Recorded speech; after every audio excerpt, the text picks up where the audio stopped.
The top story on Gold FM.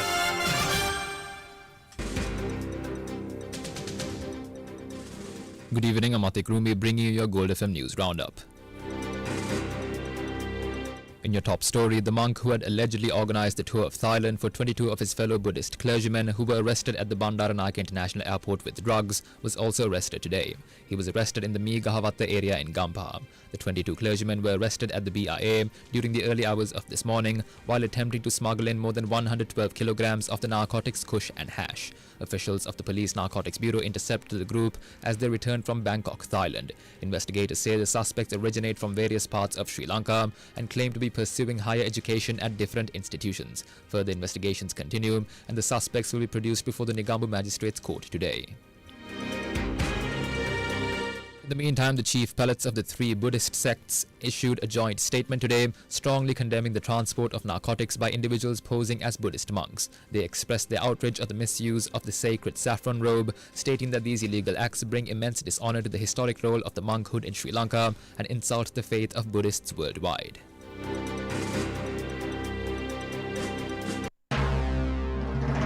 This is the local news on Gold FM. Opposition leader Sajith Premadasa is calling for the resignation of the Secretary to the Treasury Harshana Suryaperuma over the $2.5 million debacle. It was accepted by the Treasury that the said sum was lost as the payment had not been made to the correct designated account in Australia. This is what the opposition leader had to say on the matter today.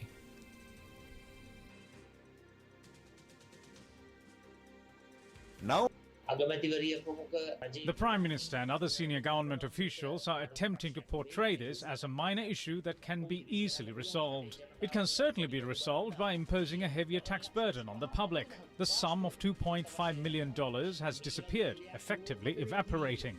It was actually possible to predict such an occurrence and prevent it, but both possibilities were ignored. This stems from inefficiency and negligence, and there is reason to suspect that a fraudulent process has taken place. The first step must be the resignation of the Secretary to the Treasury. Furthermore, this matter requires a transparent investigation rather than a mere internal inquiry. As Parliament is the body responsible for public finances, a parliamentary investigation should be conducted. The Committee on Public Finance should summon the Secretary to the Treasury and the Governor of the Central Bank to investigate exactly what transpired. Meanwhile, the opposition is also calling for the president to relinquish the finance portfolio in light of the incident. Speaking to the media today, former governor of the Eastern Province Dr. Suren Raghavan put forth three demands which included President Anurukumara Dissanayake giving up the Ministry of Finance. He stressed that investor confidence has taken a serious hit due to the Treasury falling prey to scammers.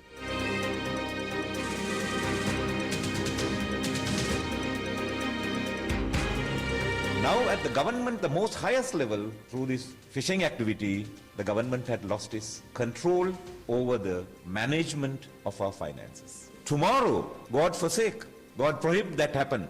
The central bank can get up and say, our entire $6.8 billion are missing and we are only searching to the CID and CID will tell you what will happen. I hope this government will not push this nation to that point. Therefore, on behalf of the party, I have three demands in front of the government and to my former parliamentary colleague, Honorable President Anurukumara Dissanayake. Number one, appoint an independent cross-party investigation team for all the allegations that the government is facing today. Not your own friends. It is very famous to appoint a retired judge. I mean, with all respect to the judges, it's very easy to appoint one of them and then get a report and that report will sleep. We have gone through this. No, we don't want that. This nation demands accountability from you because that is the platform that you came to power. Number two, sack not just temporary resignations. Sack everybody who is involved in this and recover the money from their personal funds. It is public funds. Now we have to pay the Australian government, right? We can't default them. Now the $2.5 million had to be paid. Who's going to pay that? Therefore, these officials, if they are party carders, if they are inexperienced people, if they are political appointees, recover from them. Number three, Honorable Anurukumara Dissanayake, all had happened under you. The customs is under you. Treasury is under you as Minister of Finance. Central Bank is independent, but you are the minister. And digitalization ministry is under you, sir. How is this possible that all three areas you have failed? This nation voted for you for a better tomorrow, but you have cheated on them and failed. Therefore, my third recommendation and demand may be, until all these investigations are finished, you step down from the Ministry of Finance and give it to a person who is independently able to understand. Maybe you are under pressure, you have too much in your hand. I don't know who you have. It looks like you have put your best people and they're still failing. Maybe you have to hire somebody outside. We have lost our investor confidence. Who will come to a nation and invest if the entire treasury is being hacked? In the meantime, Dr. W.A. Vijayawardena, a former deputy governor of the central bank, puts the incident down to ignorance and negligence of Treasury officials. Speaking to Hiru News, he noted that recovering the missing money might prove difficult. Police have uncovered a new digital scam designed to plunder bank accounts through malicious file sharing. The scam involves a suspicious file labeled .apk, which is sent via unknown numbers or even disguised as coming from a friend. Once downloaded and opened, hackers can gain full control of the mobile device. This access allows criminals to intercept sensitive data, including SMS messages and one-time password codes, enabling them to drain funds from victims' accounts. These malicious files often masquerade as wedding invitations, electricity bills or lottery notifications on social media, appearing as images or PDF documents. However, upon clicking, the file installs itself as a mobile application, granting hackers the ability to read private messages and obtain secret banking codes without the user's knowledge.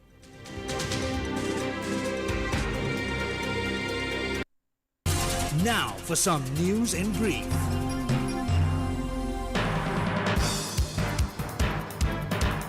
Four employees, including the engine driver, are held from being assigned to duties until the conclusion of investigations into the derailment of the express train Sagarika near the Wadua railway station. The business news on Gold FM.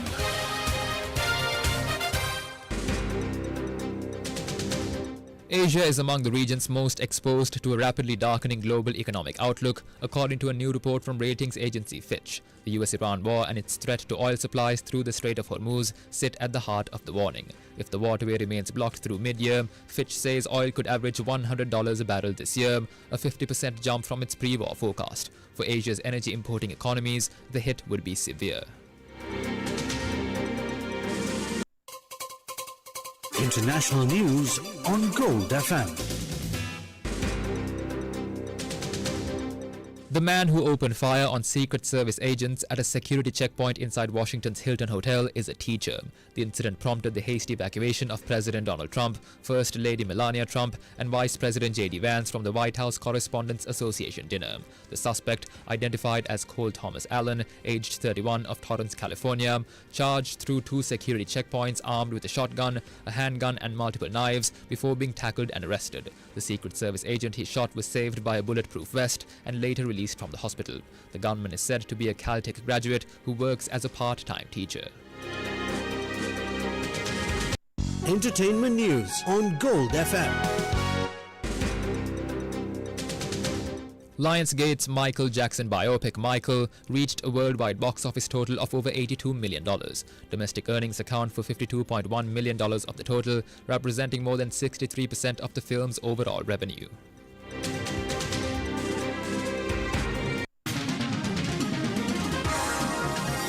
Sports news on Gold FM. Sri Lanka clinched a bronze medal at the 6th Asian Beach Games in Sanya, China, delivering a commendable performance in the men's 60-meter relay event. The quartet of Manuja Prabhash, Malit Tamel, Malit Tarushan and Sandhan Dielavatta represented the country, finishing the race with an impressive time of 27.57 seconds to secure a podium spot.